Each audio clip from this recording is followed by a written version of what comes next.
Right now in 5 American cities, there are warships you can walk onto, real warships that fought, with the decks and the guns and the compartments still in them. You can stand on the spot where the Japanese surrender was signed. You can stand on the flight deck of USS HORNET, which recovered the Apollo 11 astronauts on July 24, 1969. You can climb down into a submarine that hunted Japanese shipping and come back up the ladder an hour later. Most people assume these warships will always be there. That is the assumption I want to take apart in this video because at least 2 of the 5 are in real trouble right now, and one of them has been told by the United States Navy to get into a dry dock or produce a plan for disposal, so this is a list with a deadline on it. I have picked 5, and I have picked them for a reason. Each one is the last of something, and each one is reachable. A car, a ferry, a ticket. No diving, no permits, no boat charter. You park, you pay, you go aboard. By the end of this video, you will know which 5,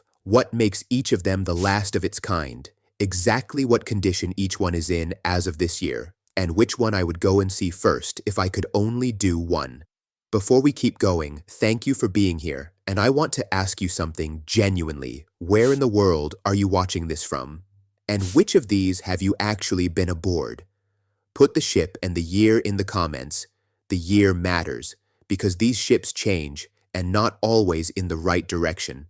Let me start with the one that is in the most danger, because if this list has a point, that is it. She is an Essex-class aircraft carrier, the class that won the Pacific. 24 of them completed, 4 left. The Essex-class fought at Leyte Gulf in October 1944, the largest naval battle in history. She's the second American ship to carry the name. The first was sunk at Midway. She recovered the crew of Apollo 8, the first men to go round the moon. She opened to the public on January 3, 1976. Patriots Point officially opened that day, which makes her the longest-serving carrier museum in the country. More than 300,000 people a year walk her flight deck. Patriots Point draws over 300,000 visitors annually, and she is the one in trouble. 2 things happened, and they pull in opposite directions. The good one. A major environmental remediation of the ship was completed and announced at the end of 2025, and the numbers are extraordinary. More than 1.5 million gallons of hazardous liquid removed from inside her, and over 9 tons of asbestos taken off. The bad one is the hull. Patriots Point Development Authority, the South Carolina state agency that manages the ship, faces the decision. The repair bill has been put at more than $100 million, and the Navy, which keeps the final say on a donated ship, has given the state agency that runs her a choice in plain language. Dry dock her so the hull can be repaired, or develop a plan to dispose of her. I do not think the Yorktown is being scrapped next year, and I am not going to pretend she is. But dispose of is the actual language. About a ship where 250,000 people a year stand on the flight deck. If you have been meaning to go, this is the one where the meaning to matters. And while you are there, one practical thing that applies to every carrier on this list. The flight deck is not the visit. The flight deck is the photograph. The visit is below, the hangar deck, the ready rooms where pilots were briefed, the galley that fed 3,000 men, the bunks stacked 4 high in a space with no windows. A carrier is a town and the deck is only the roof. Another Essex, and the one with the story everybody knows without knowing it is her. When Apollo 11 came down in the Pacific in July 1969, the Hornet was the recovery ship. Armstrong, Aldrin, and Collins came aboard her deck straight out of the ocean and went into a quarantine trailer on her hangar deck. She did Apollo 12 as well. She has been a museum at Alameda since 1998, in a berth at a naval air station that closed. And her position right now is genuinely difficult. Like all museum ships, the Hornet operates under a Navy donation contract that leaves all restoration, preservation, and maintenance costs to the museum. The Navy bears no responsibility. The city has capped how many people the ship can have aboard for events until more entrances and exits are built. The foundation has put the immediate safety work at around $250,000, with corrosion and painting needs running into the millions. After 3 decades in Alameda, whether the Hornet stays in Alameda is a sentence people in that organization now say out loud. So, an aircraft carrier that pulled the first men off the moon out of the sea with an event capacity cap and an open question about her berth. And I want to say why I am putting a ship with problems this high on a list of places to go, rather than quietly leaving her off. Because the money follows the visitors. The Historic Naval Ships Association, a professional group organizing around 175 museum ships worldwide, holds annual conferences where members discuss exactly this: preservation, maintenance, and funding challenges. Every one of these organizations lives on admissions, memberships, events, and donations, and the ones in trouble are in trouble partly because fewer people come. A museum ship with a good year has a maintenance budget. A museum ship with a bad decade has a survey and a decision. So go and see the ones in danger is not sentimentality. It is the actual mechanism by which they survive. This is the healthy end of the list, and it is also the one I would send somebody to first if they had never done any of this. The Missouri is an Iowa-class battleship, 9 16-inch guns, nearly 900 feet long, and on the 2nd of September 1945, the Japanese instrument of surrender was signed on her deck in Tokyo Bay. General Douglas MacArthur accepted the Japanese surrender and signed for the Allied powers. Fleet Admiral Chester Nimitz signed as United States representative. The plaque is on the spot. You can stand on the deck where the Second World War formally ended. She was donated in 1998, and she sits about 400 yards from the wreck of the Arizona, with her bow deliberately turned to face it, the ship that ended the war standing watch over the ship that started it, which was a decision, not an accident. Around 1 million visitors a year, salt water, a professional operation, a location that funds itself. If you want to see what a museum battleship looks like when everything goes right, that is it. She is the only warship left on Earth that fought in both world wars and the only surviving American dreadnought, commissioned in 1914, first battleship in the world with 14-inch guns, North Sea in the First War, Normandy and Okinawa in the Second. Here is the warning: you cannot go aboard her right now. She has been out of the water in a Galveston dry dock since August 2022, in the middle of a restoration on the order of $75 million. Something like 700 tons of steel repaired or replaced, torpedo blisters rebuilt, hull back in her 1945 camouflage. The reopening at Pier 15 in Galveston is now aimed at 2027. I am including her anyway, and deliberately because this list is about ships you can walk onto this year and in the years right after. And the Texas is the one case where the reason you cannot board her today is that somebody finally spent the money. That is the good version of the problem the Yorktown has. And there is a second reason the Texas belongs on a list about access, which is that she is the clearest proof of what happens when access goes away. For most of her museum life, she sat 40 miles inland, in a narrow slip beside a battleground, in still fresh water.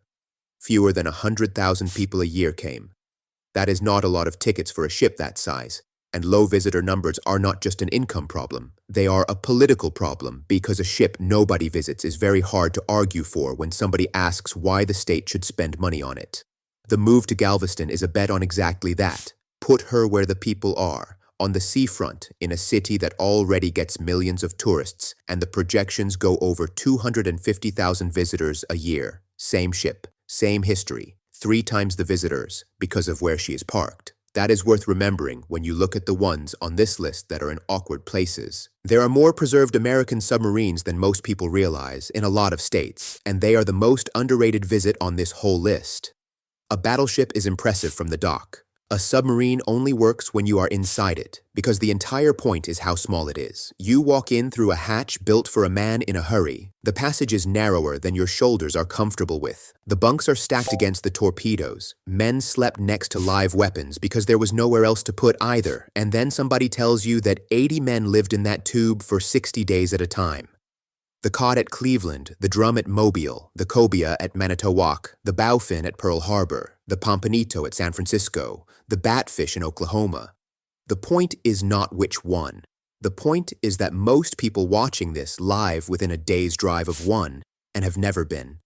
And the submarines are the ones most at risk from what this channel keeps running into. Because they are small, they are usually run by small organizations, and the ones that fail do not make national news. Now, before the part about danger, I owe you the ones I left off because a list of 5 out of dozens is a choice, and somebody is going to be annoyed about theirs. The Intrepid in New York is probably the best funded and most visited warship museum in the country, with a space shuttle and a Concorde on the pier. She is not on my 5 because she is the least likely to need you. The Lexington at Corpus Christi, the Blue Ghost, the carrier the Japanese reported sunk so many times that the crew made a joke of it, is a superb visit and belongs on any list. the North Carolina at Wilmington, the Alabama at Mobile, the Massachusetts at Fall River, the New Jersey at Camden, the Wisconsin at Norfolk, the Iowa at Los Angeles, the Midway at San Diego. Every one of those is a real ship and a real day out. I picked my 5 for range. A carrier in trouble, a carrier with the moon story, the battleship where the war ended, the last 2 warship in the world, and a submarine near you. If your favorite is missing, put it in the comments and say why it deserves the slot better than mine. Which brings me to what this list is really about. Every ship I have just named is one bad decade from being a story about a ship that used to be somewhere. I have covered the mechanism on this channel before, and it is worth saying compactly. It goes, money gets tight, maintenance slips, the hull goes quietly rather than dramatically, visitor numbers drop because a neglected ship is not a day out, and then something legal or structural happens. A lease, a survey, an eviction, a storm. And at the end of that sequence, there is a decision that nobody wants to make. 2 examples, both real, both recent. At Battleship Cove in Fall River, a strong museum with a battleship as its flagship. The former East German corvette Hiddensee could not be maintained, and in 2023 the museum scrapped her. That is not a failing organization. That is a good one amputating. And on a shallow river in New Jersey there is a World War II submarine, the Ling, that cannot be moved because the channel that was dredged to bring her in silted up behind her.